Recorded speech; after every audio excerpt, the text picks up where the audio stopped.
Today, we're looking at the Philadelphia 76ers, what went right, what went wrong in their season, what that means for the future. Michael Bolton. Let's get to it. Let's get to it, indeed.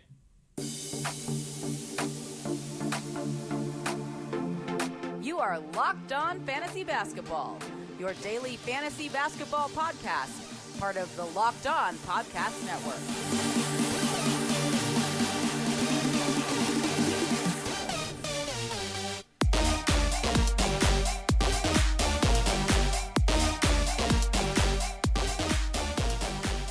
Hello and welcome to the Locked On Fantasy Basketball Podcast, brought to you by Basketball Monster. My name is Josh Lloyd and I am the lead fantasy analyst at basketballmonster.com and at Yahoo Sports Australia, and you can find me on Twitter as always at redrock_bball and on Instagram at Locked On Fantasy Basketball. Today's episode also brought to you by Built Bar. Built Bar if you go to builtbar.com and use the promo code Locked On, you'll get 20% off your next order. We are talking about the Philadelphia 76ers in today's show. You guys were talking about that when asking me questions. So the question from Kitty Ulf, I'm not sure, on Instagram: is Joel Embiid the best fantasy player that cannot be trusted? I will not pick him in the first or second round. That's always the conundrum with Embiid, isn't it? Because we know that the per-game production is going to be pretty good. He was the 21st ranked player on a per-game basis this year, which is actually down from where he was before. Some of that is because of the games in the bubble. They dropped his minutes per game average under 30, because it was over 30. But you're going to get missed games. He only played 51 regular season games. For comparison, Toby Harris played 72. It seems like it's always going to be the case with Embiid. Yes, if by miracle's chance he plays 77 games, then he will smash his ADP. But he is not someone that you look at as a first-round player just because of those games missed. At this point, given how his body's history, and I'm not labeling him injury-prone at all, because you know my thoughts on that, but you just know there's going to be games missed through maintenance and just to preserve his body for the playoffs. That's just going to happen, and yeah, that's not someone I think that you want to be taking in the first round at this point.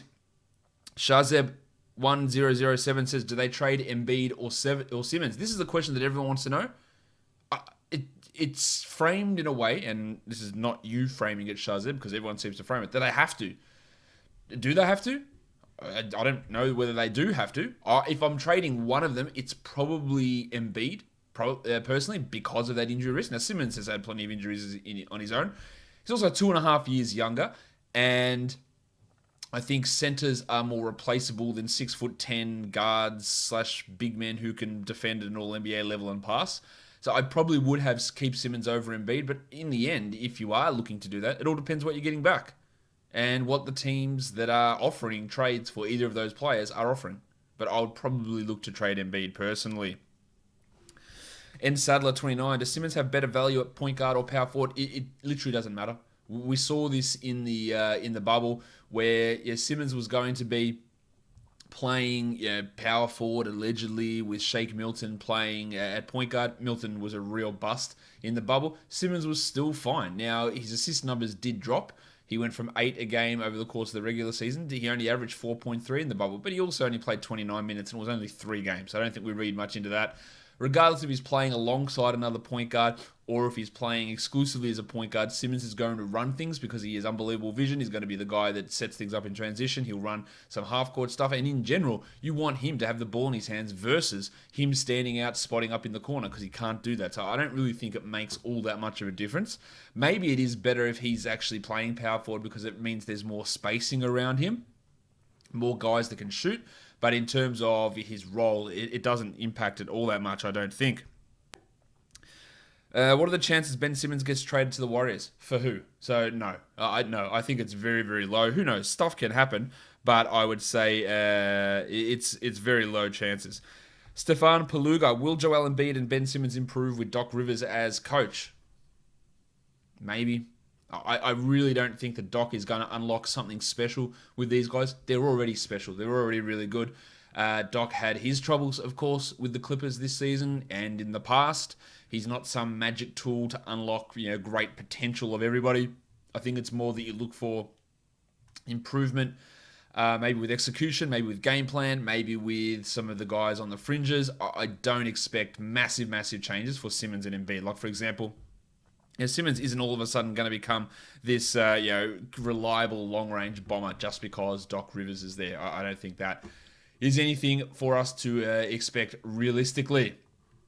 But a healthy life, guys, you should be expecting a healthy life because everyone wants to be healthy. And a healthy life includes a healthy sex life. But if you struggle with erectile dysfunction, you may not feel like your best self. If you want help with ED, Roman can connect you with real licensed healthcare professionals who can prescribe you the medicine that you need. With Roman, you get a free online evaluation and ongoing care for ED, all from the comfort and privacy of your home. A healthcare professional will work with you to find the best treatment plan. If medication is appropriate, Roman will ship you real medicine with free 2-day shipping. Getting started is simple. Just go to getroman.com/locked-on and complete an online visit. Erectile dysfunction used to be hard to talk about, but now there's Roman. Complete an online visit today to connect with a doctor and take care of it. Just go to getroman.com/locked-on to get up to $50 off your first month of ED treatment and a free online visit and free 2-day shipping. That's getroman.com/locked-on for up to $50 off your first month of ED treatment. Getroman.com/locked-on. All right, let's look at the questions that came in on the old Twitter. Let's have a look at those ones. From Zardinamo Bez Mamicha, Zarya Smith has been out of the rotation while Jarrett Culver is playing in the NBA. Is this life fair? Well, I think the comparison there between those two, for those of you who don't know, is they both played together at Texas Tech, and Smith was by far the better player or better prospect at that point. Zhaire Smith has been a horrible disappointment in the NBA. I thought that he was a guy with some really interesting upside. Maybe he can handle the ball. See, the shot comes on, really dynamic defensive player. His rookie season was ruined by injuries and this weird sesame oil allergy. And then this season, he was just shithouse. He barely played in the NBA. He averages 13 points in the G League. He did shoot 38% from three, which is encouraging, but not a good free throw shooter. Didn't generate good defensive numbers. Wasn't high usage.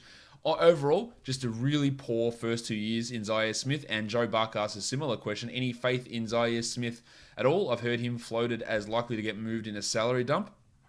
I'm wondering if a second spot may benefit him, but those G League numbers were meh. Yeah, they were meh. I just read them out. They're not that good. I like to give guys 3 years. I'm not sure I want to extend that third year to Zhaire at this point. I was really high on DRC, but he has been a huge disappointment, and I'm wrong on that. Maybe it's just the size of him. Maybe it was just he's too skinny to be an impact defender. Maybe it was just hoping the shot would come around and it just won't. And maybe that's a lesson to learn from the future. But he has been really poor. Filippo Rankin, how do you see Shake Milton with Doc Rivers?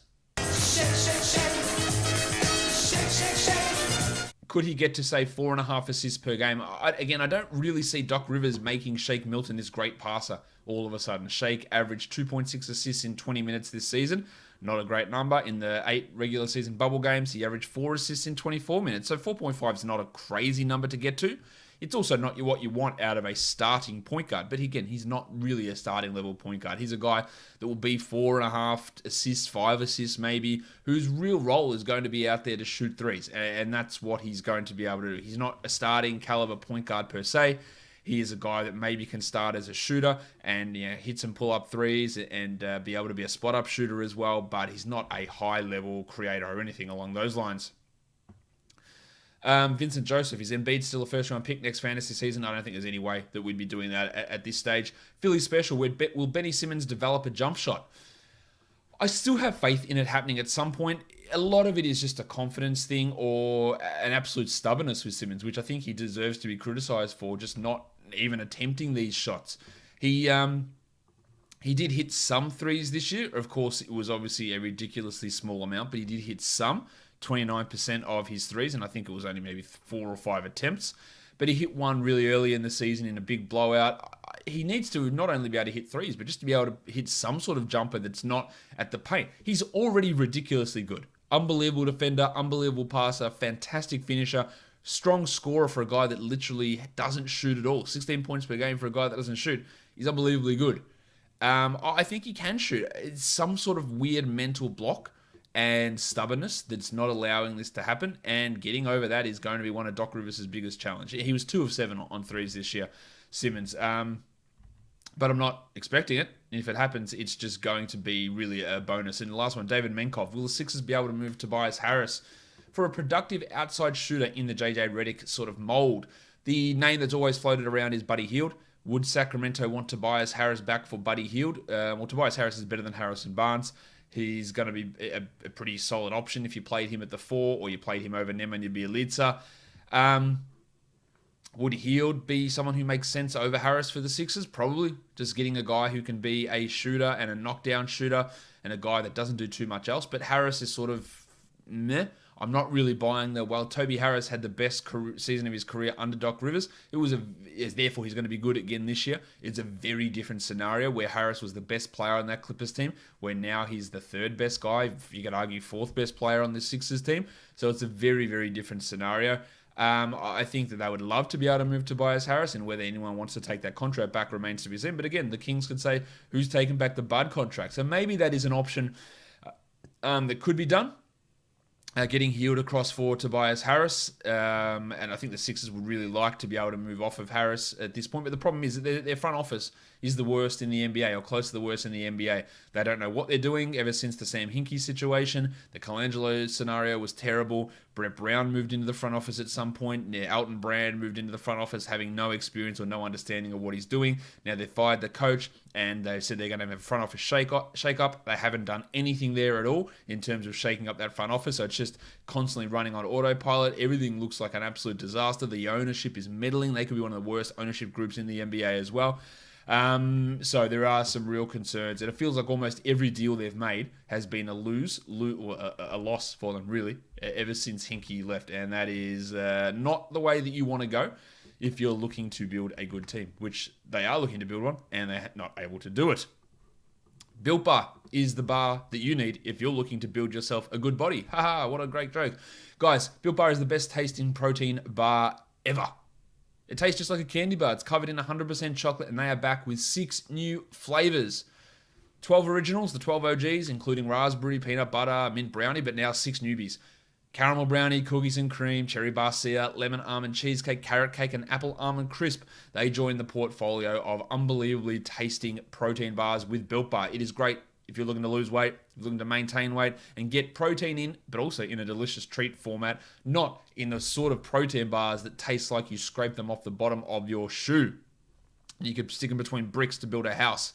The peanut butter bar, 19 grams of protein, 180 calories, and just 5 grams of sugar. That's ridiculous. Cookies and cream, 17 grams of protein and only 130 calories with 4 grams of sugar. And if you go to builtbar.com now and use the promo code LOCKEDON, you'll get 20% off your next order. So use that promo code LOCKEDON for 20% off at builtbar.com. Let's get into talking about these players now. On the Philadelphia 76ers, we've got to look at these guys in a bit more detail now. And we are going to start with Joel Embiid, a guy that had an ADP of number 8. There were some thoughts, and I was among this group, who thought that maybe Embiid would be able to play 70-plus games because he was on track for it last year until he suffered a freak incident where he suffered a fractured face by running into Markelle Fultz, and that was it for him. So that wasn't a knee injury. It wasn't a back problem. I thought, well, maybe if he stays healthy and plays 73 games, then he's going to be in the mix there at that 8 spot. And considering the injuries to players and no Kevin Durant and uncertainty with Kawhi and Kyrie, that back end of the first round was really wide open. Embiid was not able to do that. His production dropped, as we talked about already, as the 21st ranked player. He's still really impactful. 4.66 Raptor, 2.95 PIPM, 60 true shooting, 33 usage. He blocked 1.3 shots only and only hit a 3 with 12 rebounds. So he's got massive room for improvement there with the blocks. That can go up. He can, 23 and 12, that's probably not going to be huge changes there. He hit 81% of his free throws on 8.5 attempts, so a really strong number there as well from Embiid, but obviously not his best season with the dip down in blocks and only played under 30 minutes. I think that he'll play the over 30 minutes again this season. I do think that he is going to miss games, and I think there'll be preemptive load management. Doc Rivers has already hinted at that, talking about maybe the Kawhi Leonard type path for Embiid, so that's something to pay attention to. And no, I don't think we look at him as any sort of first-round player. Ben Simmons was the 26th ranked player, equally really good PIPMs and Raptors, 2.66 PIPM, 2.3 Raptor, with a 60% true shooting for a guy that's not shooting threes and 21% usage only. He averaged 16, 8, and 8 with 2 steals on 58% shooting, because I know he's unbelievable at finishing around the rim. So he is a guy, now you can talk about never drafting Simmons if he doesn't shoot threes. We can get threes somewhere else. Getting the combination of 8 rebounds, 8 assists, and 2 steals with 58% shooting is a combination that literally doesn't happen anywhere. No other player gives you that combination of numbers. Now, there are no threes. He's a below average scorer, and he's a bad free throw shooter. If you are punting free throws, he goes from being a 26th ranked player, all the way up into the top 15 in that sort of an area as a second round player. And I think that you should be viewing him as a second round type player, because if you're drafting him, you're punting free throws. Therefore, he's fine to take in that second round. If you want to grab him in the third, by all means. Where can he improve? Well, usage is the big thing, because Toby Harris took a lot of that. 24% for Toby, 21 for Simmons. So if he goes from 16 to 19 points, along with the rebounds, assists, steals, and efficiency, keeping up, which could very easily happen, then yeah, he easily jumps into be like 22, 21st ranked player, who then goes here 12 or 13 in terms of punt numbers, and he rises pretty significantly in points league formats. He's still only 24, so pretty young, obviously. That's, it's not super old at all. And a guy that does have some level of improvement there, getting that usage back up another couple of usage points. And I think that's going to come down to what they do with Harris, whether Harris is around, whether he's moved on, and whether they get a shooter back. That's going to be something that's important to look at, and how that ball gets distributed. But for now, we look at him as a solid second-round player. I think is fair enough for Simmons. And even though he has had these injury concerns with the knee problem, and then he had the back issue earlier, I guess it's a little bit underrated how much time he has actually missed, because he missed his whole rookie season and then these 2 injuries this year, and hopefully that knee injury is fine and ready to go, but not without injury concerns, old Ben Simmons. Next up, Toby Harris. Now, Harris was a guy that I thought was a little bit overrated coming into the season. His ADP was 51. I saw some sites have him in the 30s, which was absolute nonsense. He ended up being ranked 63rd. I think I had him around that 60-70 mark. He was ADP 51. He averaged 20 points in 34 minutes, but my always concern with him is, what the hell else does he do?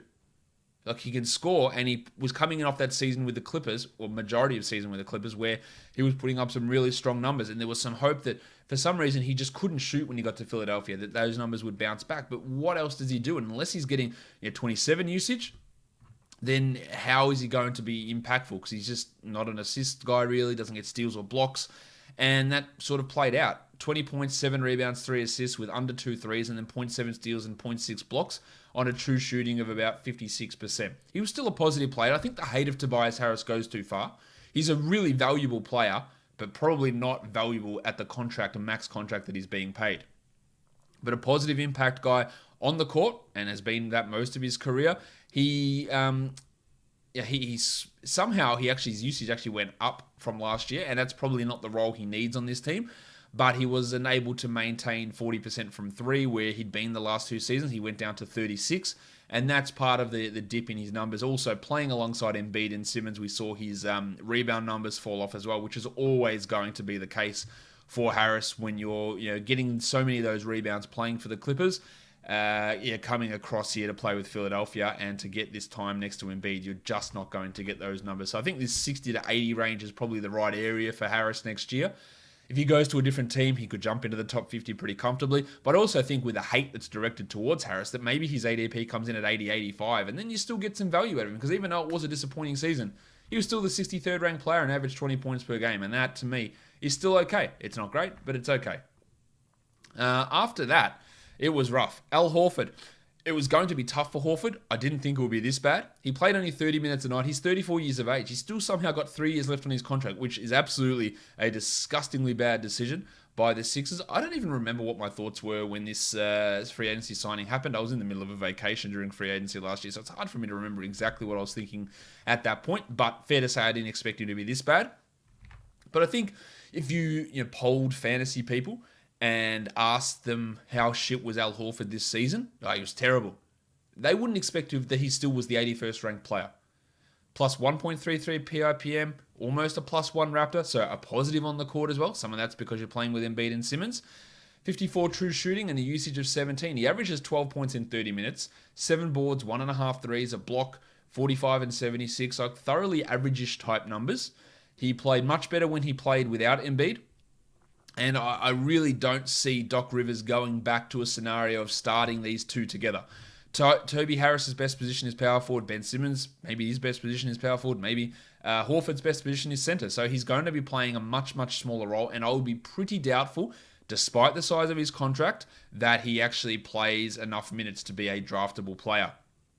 In the bubble, he still played 25 minutes a night in those regular season games because Embiid played 25 minutes, and he actually put up some okay numbers: 11, 6, and 4 with 1.5 threes and a block. He was the 82nd ranked bubble player. In the playoffs, he actually played 32 minutes a night. They played because there was no Ben Simmons, so they started him again. Now, he was shithouse in that time, averaging 7 and 7. So his role's a little bit up in the air. I'm not going to want anything to do with him in the top 100 in fantasy drafts at all, because I just don't understand how they're going to get the most out of him or even get him to 30 minutes a night. And at age 34, which you don't really think of Al Horford as being that old, I think he can still be an impactful player, but it's probably not going to be in that top 100 zone for fantasy, unfortunately for Al and his career. Next up, Alec Burks. And Alec Burks is a player that we need to look at in the lens of, and same as another guy, Glenn Robinson III, that the fact that he had free reign to do what he wanted as a member of the Golden State Warriors. For the Warriors, he played 29 minutes a game and he averaged 16 points with 5 rebounds and 3 assists, and he shot 38% from 3. For the Sixers, he only played 20 minutes a night, but he did average 12 points. He shot 42% from 3 and he had 3 rebounds and 2 assists. So while Alec Burks was the 96th ranked player, he was still a negative 1.31 in PIPM. He had 56 true shooting, and that's on the back of 27 minutes a night.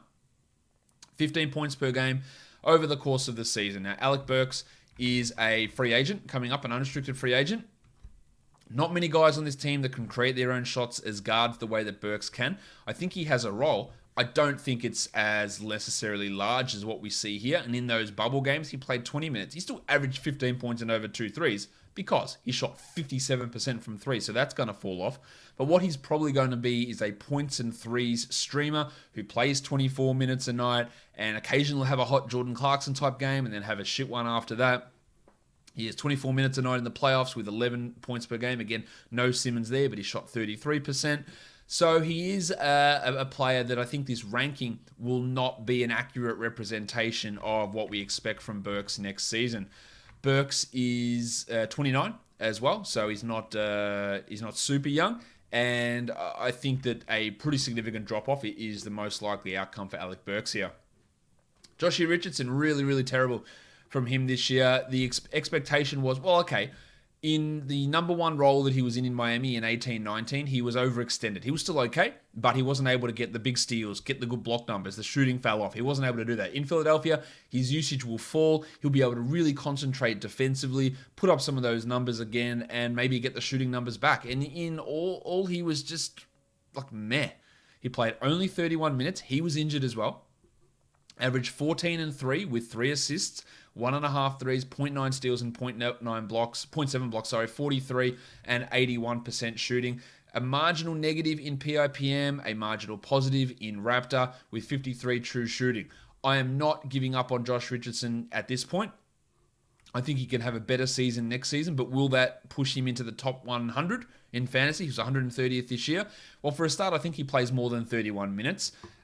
His 13 points on 20 usage, I'm not sure if that goes higher. They're all going to depend on what they do with the Harris scenario. So I'm not banking on that. It's really going to come down to, can we get 1.5 steals out of Richardson? And I think at this point, we look at him as a steal specialist for fantasy, which is not the greatest role. And it's not something that should be looked at as a top 70 type player. I was pretty down on him at his ADP at 68 from memory.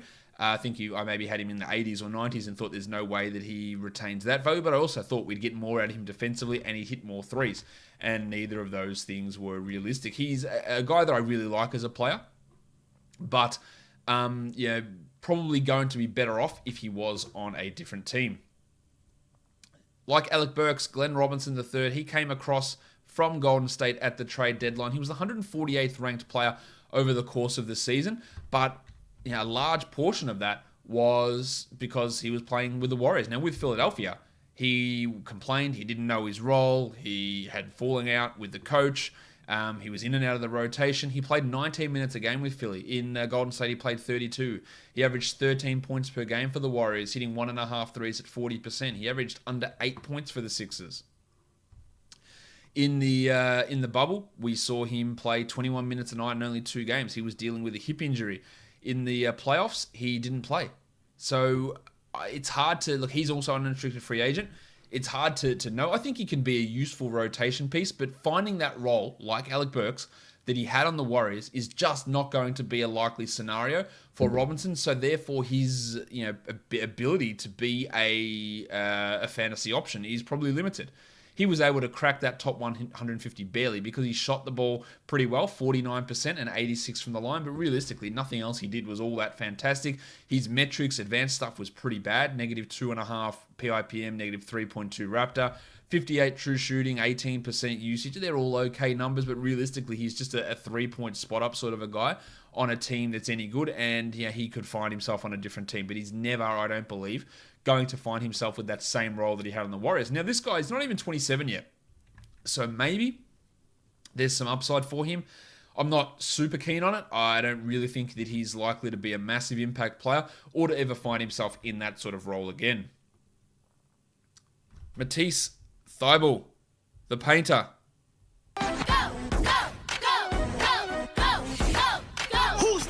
Matisse is next, a 284th ranked player, -0.81 PIPM and +1.7 Raptor. Unbelievable defensive play. He is really, really good. Only played 20 minutes a game and averaged 1.5 steals and 0.7 blocks. They are ridiculous numbers. The problem is the shooting is terrible. 54 true shooting, 11 usage. He averaged just 5 points per game with 0.9 threes. 1.6 rebounds and 1.2 assists. Will he ever be able to become a passable scorer or a passable shooter? He was a 36% three-point shooter, which is all right. What we need him to do is to get 2 steals, 1.3 blocks, 2 triples, 9 points. Then he's a top 100 guy. Unfortunately, he was the 204th ranked player because he could not score at all, and his absolute lack of offensive ability meant that he couldn't play the big minutes.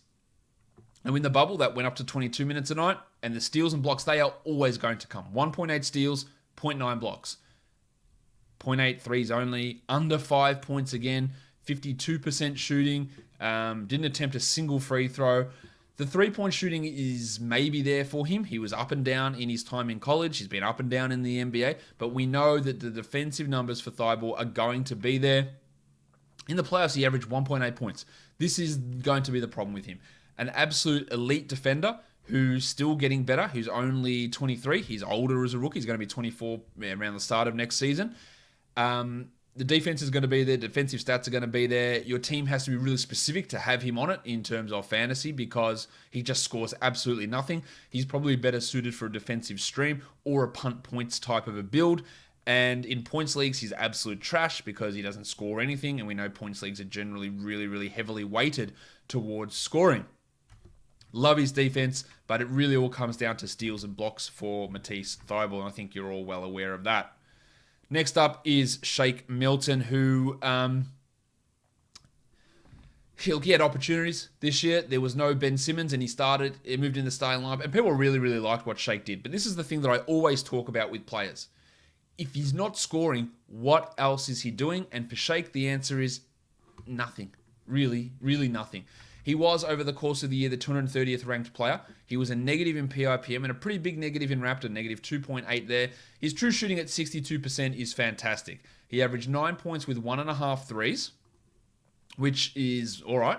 But when you look at it, 43% from 3. That's where the real number is that we're looking at. But half a steal, 2.2 rebounds. Like, these are really quite poor numbers. When he started this year, he played 28 minutes a night. He averaged 13, 3, and 3.5. He shot 50% and hit 2 threes, but realistically, he's a 3-point streamer. So while people were really getting frothy over looking at him, he's going to be the starter, he's going to be the point guard, is he a top 60 player? Like, I really don't see that for Shake. He's 24 already. He is a guy that just doesn't look. The shooting is great. Is his best case scenario the fantasy value of a JJ Redick? He shoots 45% from 3, hits 3 of them, gets 15 points, and then doesn't do anything else. I think that's what we look to for him. That's probably his best case scenario.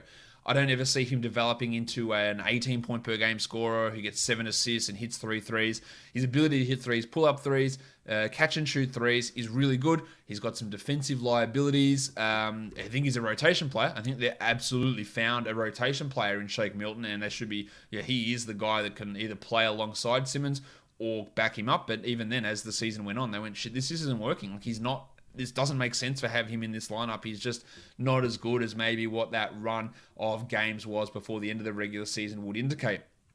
And he had a run. He had a 39-point game, a couple of 20-pointers, hitting multiple threes, but really not doing much else. And in those games where he was on fire, like that 39-pointer, he hit 70% of his shots. The game before that, he hit 86% of his shots. So he has these really high-level shooting games, and he's a really high-level shooter.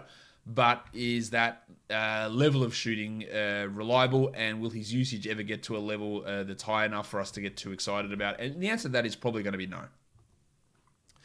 Furkan Korkmaz, the 257th ranked player, mate, is he the guy to take the mantle from Al-Farouq Aminu? Sometimes maybe good, sometimes maybe shit. He is wildly inconsistent. He'll come in, he'll start, and he'll have like 22 points and then 20 points in 2 games. And then people go, oh man, Furkan, we've got to add him. He's a bomber. He doesn't care. He's going to put up these big numbers. And that's exactly what happened this season. He had 2 games in February. 34 points in 29 minutes with 7 triples. The next game, 31 points with 6 triples. They both came on plus 70% shooting. The next game, he scored 0 points. The game after that, he scored 4 points. He is a guy that can shoot the ball well. He's pretty tall. He's still only 23. He hit 2 threes a game this year at 40%. He's a very good 3-point shooter. His Raptor was actually a positive, which is a strong number. And I think he should be considered a rotation player. Furkan has $1.7 million non-guaranteed contract for this season. I think that he should be considered a rotation member, but like Milton, what the hell else is he doing? He averaged 1 assist per game outside of shooting threes. He can shoot threes at a high level and can become a 3-point streamer. And he will have these games where he goes out and puts up big numbers. And then he will likely go out and shit the bed. Sometimes maybe good, sometimes maybe shit. Maybe he is that guy. Maybe he is the new Al-Farouq Aminu, considering I don't know where the hell Al-Farouq Aminu is in his career at this point. Next up, Kylo Quinn, the cock monster. Used to be an absolute permanent monster, but at this point, he just isn't anymore. He's not that guy that comes out there and is a permanent beast. He was, a third-string center on this team. The play of Kylo Quinn has really fallen off. He's an unrestricted free agent who's just turned 30. I'm not convinced he even gets another role in the NBA, to be honest. His per 36 numbers. He was a guy that a couple of years ago was the 12th ranked player on a per 36 basis playing for the Knicks.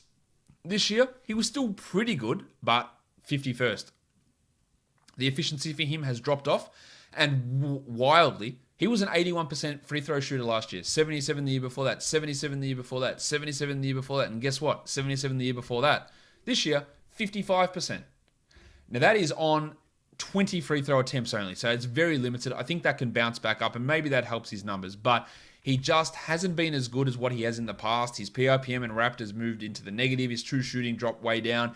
And I'm just not sure that the Sixers, with Horford as the backup to Embiid, Norval Pal coming along, will O'Quinn be the guy that they bring back? Will anyone want to bring him back as a backup center? I think there's always something to look at when he starts, and he averaged 8 assists per game in the 2 games that he started, which is wild. I need to look into, well, how did that happen? In a game in the bubble against the Suns, he had 9, 10, and 11, an almost triple-double. So that's why. And then the other start back on New Year's Eve, he had 5 assists. So the passing for him obviously has improved. But I think that idea of, man, if Cock just gets 28 minutes a night, he's a fantasy stud, that might hold true a little bit. But he's just never going to get that role regularly because he's just not that good anymore. And that's what happens as you get older. For athletes, now, next up is Prison Mike Scott. I just don't think this guy's that good. Negatives in PIPM and Raptor, 56 true shooting. Mike Scott is still under contract, which is not great. 32 years of age. He averaged 1.2 threes at 37%. He shouldn't be considered a regular part of the rotation. He's a guy that you stream for threes, but realistically, there is no upside left in Mike Scott at age 32 for a guy that does nothing more than shoot and score and can be pretty inconsistent in those areas.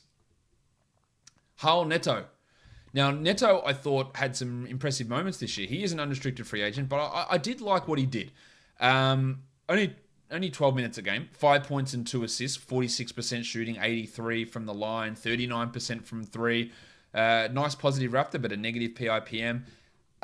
28 years of age. Could a team do worse in signing a backup point guard? Yeah, they could. I think that he's a really solid backup point guard. I think he's a better point guard option than what Shake Milton is.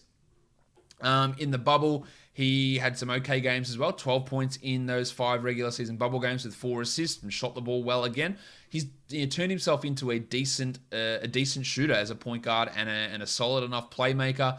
When he's out there, only averaging 5 assists per 36, which isn't great. Defensively, I think he's holding up okay. I think he's a solid enough backup. 28 years of age is what I'm trying to say. With maybe a couple of years left, a decent enough play, but he's just never going to be a fantasy stud. He does deserve more than 12 minutes a night, though. So I'd watch to see where he goes in free agency. For those of you in deeper leagues, maybe he's a top 250 prospect for next season. I think there is a possibility of that. Norval Pal played a lot in the G League. His advanced NBA numbers were shithouse. Negative 2.65 PIPM and negative 8.8 Raptor. We only saw him play 24 games, 10 minutes a night, but he blocked 1.3 shots in those 9.7 minutes. That is absolutely huge. In the G League, he was a guy that put up an okay PIPM, 0.22. They converted his two-way into a $1.5 million non-guaranteed deal. In the G League, now, he's been around for ages. This is a guy that he's not young. He started in the G League in 2013, Norval. He's almost 28, but in his G League numbers this year, 14-9 with 2.5 blocks on 65% shooting. He's not a good free throw shooter, but he's one of those guys that is going to come in and block shots. No matter what level he's at, he will come in and block shots. So if you see him playing and you need a block stream on a weekend at the end of the week and Pal is in the rotation, he's going to get you 1 to 2 blocks if he's getting minutes. That's just what Norval Pal does. Is there upside in him? No. Next guy we talk about, Mariel Shayok, 566th ranked player. That's pretty poor, but there is a Sixers player that was worse. Sorry, not 566, my mistake. 500th ranked player. There is a Sixers player who's worse. He only played 4 games in the NBA, 2.8 points. Which is really impossible to get any sort of sample there from Shayok. His G League PIPM was a positive. That's a good start, but let's have a look at what his actual numbers were. They were unbelievable in the G League. 22 points, over 7 3-point attempts per game, 2.6 made, 36%, 5 rebounds, 4 assists, 0.9 steals, 89% shooting from the free throw line. Really showed an ability to be a scorer and a shooter. That is, it's really encouraging stuff from Shayok. The Sixers need a shooter. Now, is he their answer? He is 25 already, so he's older. Could he be Buddy Hield? Probably not. Could he be a facsimile of Buddy Hield? And is he someone they should be looking to get in the rotation and play a little bit more this season? Yeah, I think he should be. And if he plays 18 minutes, he could very comfortably hit 2 threes, 1.5 threes in that time and be a solid enough scorer. Now, he's not doing much else. Apart from that, you're not going to want him to have the ball in his hands. I thought he looked really good in the Summer League. Again, backed it up in the G League. And the small moments we saw from him in the NBA, I didn't think that he looked completely out of it. But he is a name to watch as a 3-point streamer as we move forward. And then, of course, the last guy on this list, because he's the worst player in this team, and that is Drc Zaria Smith, the 511th ranked player, negative in PIPM, negative 9.2 Raptor, a 31% true shooting is horrendous. He played just around 30 minutes a game. Try again. He played just 30 minutes total for the NBA season. He averaged 1 point. He shot 27% from the field. Now, it is limited playing time, but he couldn't even get any sort of playing time as a first-round pick 2 years in. In the G League, what did he do? 13 points, gross. 53% shooting is good. 38% from 3 is good, but nothing else. No defensive numbers, no rebounds, no assists. I thought having the ball in his hands, which is what they were trying to develop, would help. He just has been bad so far. I know the advanced projection stuff still really likes him. I am out on Zaire. I am not ruling out the possibility that somehow in his 3rd season, everything starts to click and he starts to shoot better and he becomes an on-ball defensive pest and he finds a role and leapfrogs someone like Joshie Richardson. It's really unbelievably unlikely for Smith, and I just think that he's just one of those guys that projection system screwed up, that my eye test projection screwed up as well as the numbers, and he's just not going to be an NBA player. And I think that's sort of where we're sitting with Zaire, unfortunately, at this point. that'll bring us, at this point, to the end of this show. Guys, don't forget, subscribe, Apple Podcasts, Google Podcasts, Stitcher, Spotify, YouTube. Give me a thumbs up, leave a comment down below. Tomorrow's show, undecided. We're going to be doing a season review. Now, depending on the result of the game 6 in the NBA Finals, it's going to be the Miami Heat. But if the Miami Heat win that game and force a Game 7, it won't be the Miami Heat. We will get the Oklahoma City Thunder in instead. So just keep an eye out on Twitter and on Instagram for the stories and for the questions to ask it, and we'll see which team it's going to be. It's either going to be the Heat or it's going to be the Thunder for tomorrow's show. Actually, guys, we are done here. Thank you so much for listening, everyone. See ya.